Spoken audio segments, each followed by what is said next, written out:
Magandang araw mga ka-Gameyard! Kamusta kayong lahat?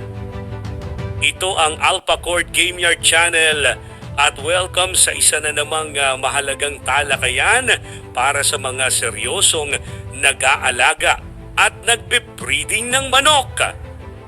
Mga ka-Gameyard, sa video na ito ay sasagutin natin ang isa sa pinakamadalas itanong sa breeding. Alin ba ang mga bloodline ng manok na pinakamagandang ipares para sa breeding? Marami ang naghahanap ng perfect combination. Marami rin ang basta na lang naghahalo ng linya dahil uso o narinig lang. Pero ang totoo, ang tamang pagpapares ay hindi basta pangalan ng bloodline. Ito ay prinsipyo, layunin at disiplina.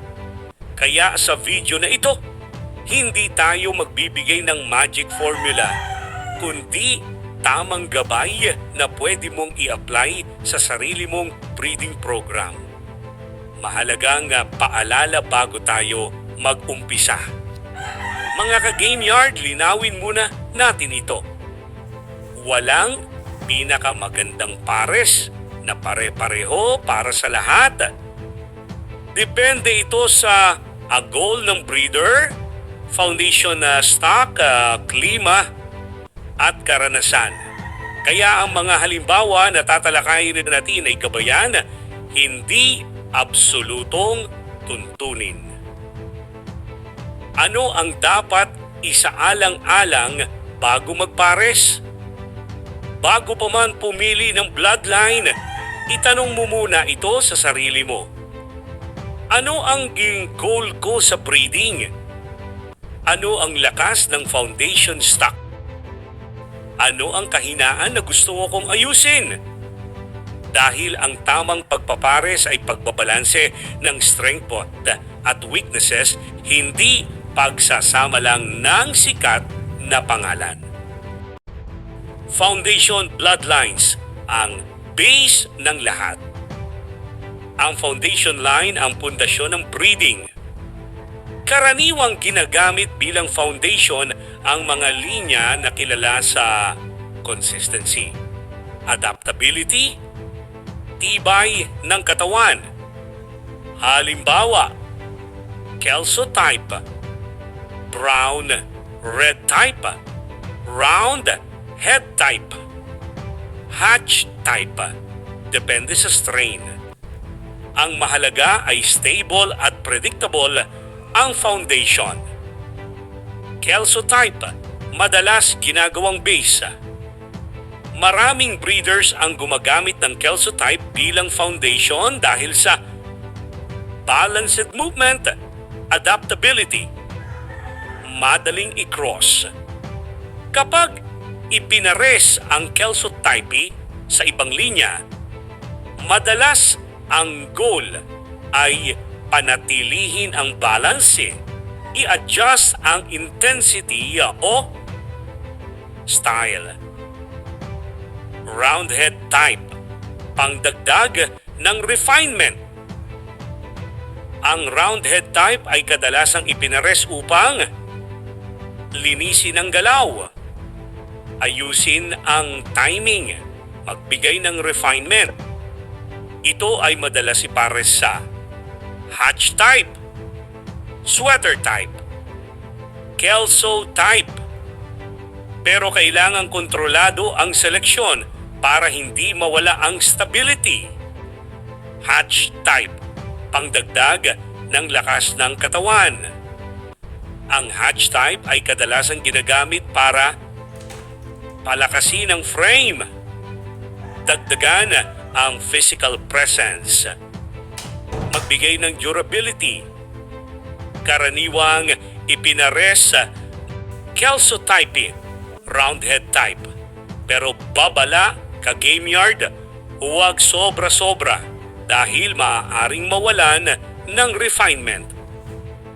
Sweater type, pangdagdag ng bilis at activity. Ang sweater type ay madalas ipinares para dagdagan ng activity sa ayusin ng footwork, magbigay ng athletic movement, madaling i-cross pero kailangang ibalanse sa mas stable na foundation line.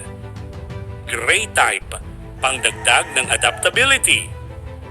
Ang gray type ay kilala sa versatility, adaptability, balance, madali itong ipares sa hatch type, kelso type, sweater type.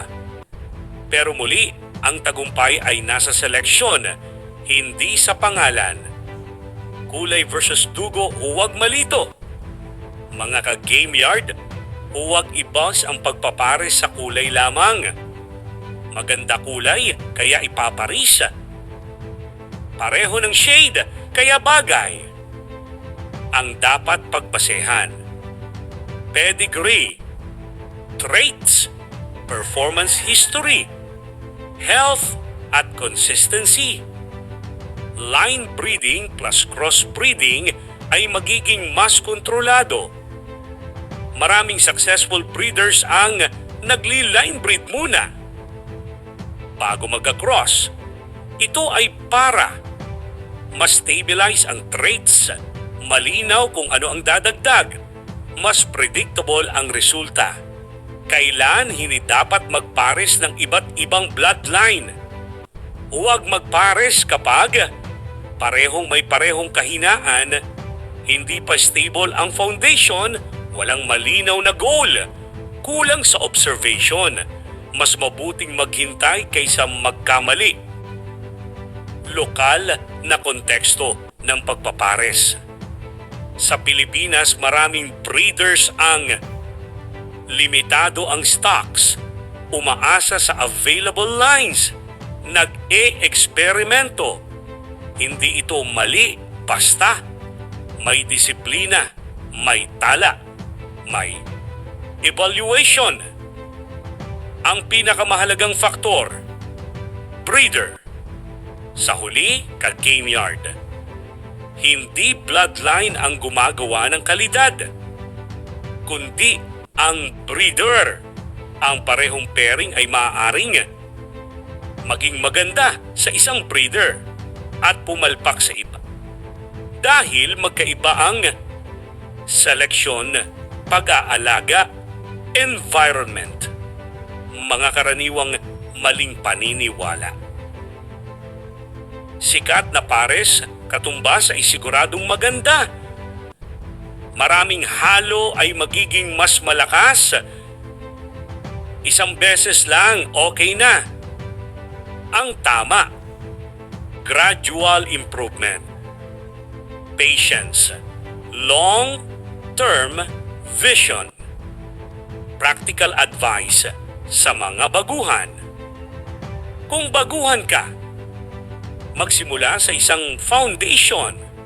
Huwag sabay-sabay mag-cross. Obserbahan ang bawat henerasyon. Matutong mag-alis ng hindi pasado. Conclusion. Mga ka-Gameyard, ang tanong na ano ang pinakamagandang ipares ay walang iisang sagot. Ang tamang sagot ay ang pinakamaayos na pares ay yung akma sa goal, foundation at kakayahan ng breeder. Breeding ay hindi sugal. Ito ay disiplina, kaalaman at tamang desisyon. Ito ang AlphaCord Gameyard Channel, kung saan ang layunin natin ay magbigay ng malinaw, tapat at responsableng kaalaman tungkol sa breeding ng manok. Kung may natutunan ka, i-like, i-share at i-comment kung anong topic ang gusto mong isunod. Maraming salamat mga ka-Gameyard. Hanggang sa susunod na kaalaman.